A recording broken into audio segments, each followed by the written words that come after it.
Hello students, आज की इस वीडियो में मैं आपको एज यूजुअल डिक्टेशन दे रहा हूँ लीगल मैटर की, जो है एक्सरसाइज 35 से, और ये है 85 वर्ड्स पर मिनट पर और 4.85 मिनट्स की है और 412 वर्ड्स हैं इसमें। और जैसा कि आप जानते होंगे, कुछ दिनों से मैंने आपको आउटलाइन एंड में एक देनी शुरू की है और उसमें मैं एक्सप्लेन भी करता हूँ आउटलाइन। और ये एक्सरसाइज 30 ऑनवर्ड्स मैंने शुरू किया था और इसमें मैं वो आउटलाइंस रिपीट नहीं करता जो मैंने पिछली कुछ दिनों में कवर कर ली हैं। तो अगर आपको कोई ऐसी आउटलाइन दिखे जो नहीं आ रही और आप पीछे उसमें से एक्सरसाइज में से देख सकते हैं। उसके अलावा कुछ सिंपल फ्रेजेस भी मैं दे रहा हूँ। सिंपल फ्रेजेस यूज़ करिए और कॉम्प्लिकेटेड ज़्यादा मत करिए ताकि आपको दिक्कत ना हो। छोटे वर्ड्स का केयर करिए जैसे मैंने पहले बताया आपको। और एक आउटलाइन को जितना आप अच्छी तरह समझ पाएंगे और प्रैक्टिस करेंगे, उतनी आपकी जो कॉम्पिटेंसी है वो इम्प्रूव होती जाएगी। तो अब मैं शुरू करता हूँ, पहले डिक्टेशन, उसके बाद words. Thank you. Please get ready for a dictation of exercise number 35 from a legal material. 5 seconds.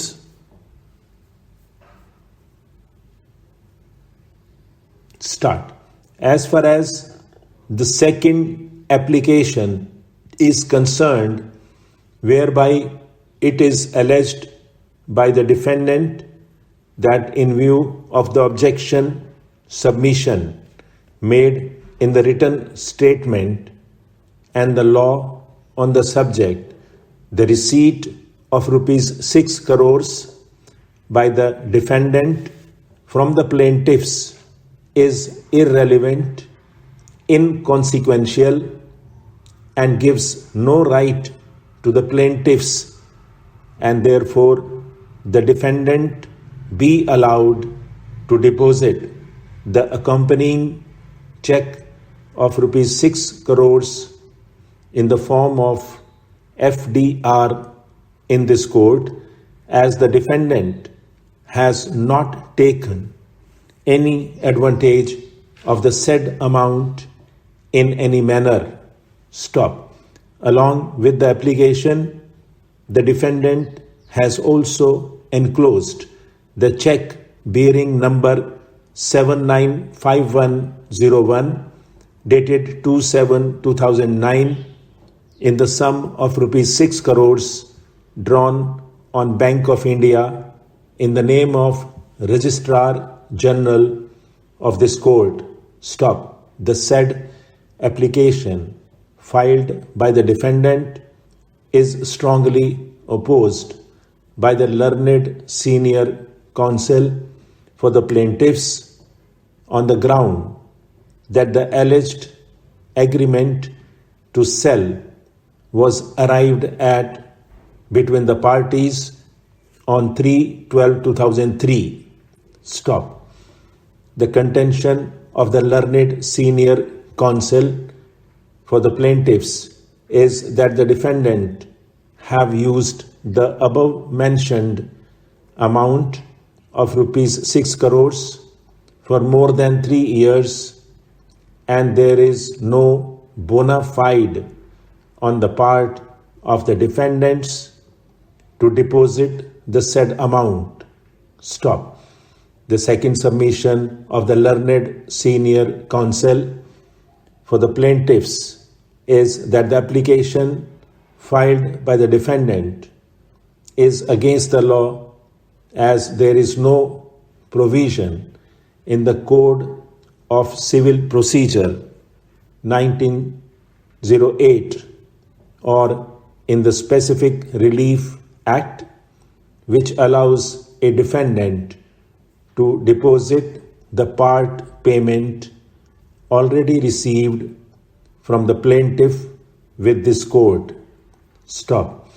Third submission is that there is no decree against the defendant, therefore the question of said deposit does not arise. Stop. Mr. Tikku, learned senior counsel for the defendant, has argued that since the plaintiffs have deposited the balance consideration before this court, therefore the defendant be also permitted to deposit the receipt of the said amount, as the suit itself is not maintainable and no prejudice would be caused to the plaintiffs if the said amount is deposited with this court. Stop. After thoughtful consideration, I do not agree with the contentions of the defendant due to the reason that it is the plaintiffs who are seeking the relief of specific performance, and as per well settled law, in order to succeed in the action, the plaintiff has to show his readiness and willingness to pay or to deposit the balance consideration. Stop. तो अब हम students देखते हैं outlines जो हैं इनकी.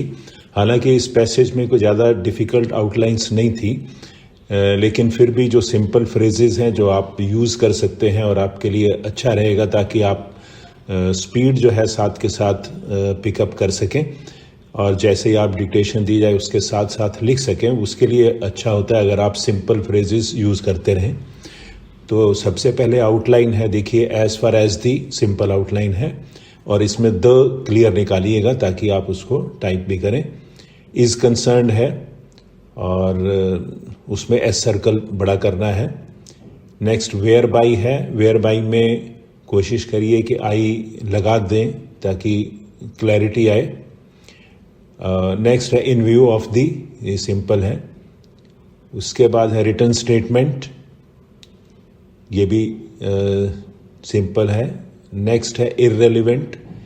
Irrelevant में आप जो है स्पेलिंग का ख्याल रखिए, आई डबल आर होता है. नेक्स्ट है इनकॉन्सिक्वेंशियल. ये इनकॉन्सिक्वेंशियल जो है ये वन वर्ड इकट्ठा ही होगा, जैसे इररेलेवेंट वन वर्ड है तो इन के साथ कॉन्सिक्वेंशियल अटैच करिए एक तरह का, ताकि आप उसको ज्वाइन करके वैसे भी कर सकें. उसके बाद मैंने आउटलाइन दी है आपको गिव और गिव्स की.